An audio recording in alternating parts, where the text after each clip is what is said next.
I have had the great honor of working with royalty, and I want to tell you all about it. I am referring to one of the greatest singers of my lifetime, the queen of disco, Donna Summer. When I was a teenager, Donna Summer was much more than just a singer. She was the embodiment of pop music and the sexual revolution. The BBC reported that she simulated 23 different orgasmic sounds on the extended version of her first hit single, Love to Love You Baby. About 20 years ago, an agent asked me if I was interested in editing Donna's autobiography. Of course. Now, Donna was very clear from the beginning that the book was not going to be a tell-all. She had young daughters and she wanted to set a good example. But she did reveal a lot about herself. And what surprised me the most was that Donna didn't see herself the way so many of her fans did, and that she didn't like being associated with sex. As a young woman raised in a religious family, she had left America for Germany in a production of the musical Hair.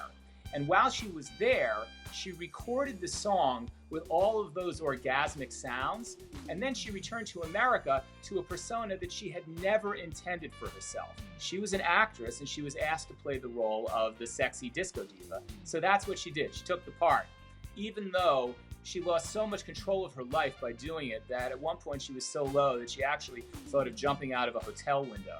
The only disagreement I had with Donna while working on the book was the title. I had an obvious but commercial idea. One of her biggest hit singles was called Hot Stuff. What a great book title, I told her. But Donna said she wanted to look forward, not backward. And she was working on a musical about her life called Ordinary Girl. So that became the title of the book, even though there was nothing ordinary about Donna as far as I was concerned. Now, here's a passage from the book that continues to resonate with me. She wrote, "I honestly believe that if you are going to be a great singer, songwriter, or musician, you must at least be acquainted with pain. If you're not, your performance may not have the depth or honesty required to project what it is you're trying to say through your music." I only had lunch with Donna once at the Red Eye Grill in Midtown Manhattan, and I remember only one thing about it. Donna spent a lot of time talking to our waitress, and after the waitress left the table, Donna said, "I want every interaction with every person to be a positive one." We published the book in 2003. It wasn't a big bestseller, probably because Donna didn't tell any tales of disco debauchery. She alluded to Bill Clinton's famous remark and acknowledged, "I did inhale." But my guess is that her life wasn't really that wild.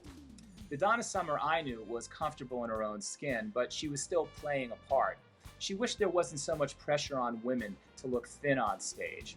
9 years later, in May of 2012, Donna's family announced that she died of cancer.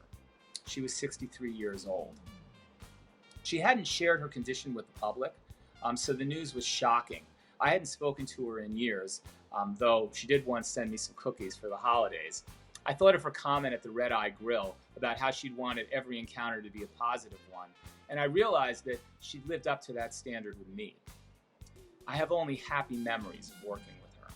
Here's my final one. We were driving to Barnes & Noble for a book event with her adoring fans. They were lined up around the block to get signed copies. And when we were in the limo, Donna told me that she'd seen some of the email I'd been sending to her agent, where in the subject line, I always referred to her as QOD. Now, those initials, of course, stand for Queen of Disco. Donna told me that it really amused her and that she really liked it. And in that moment, I felt the nobility of royalty smiling upon me. Donna Summer, QOD. She will reign in my memory forever. And that is the word according to Karp.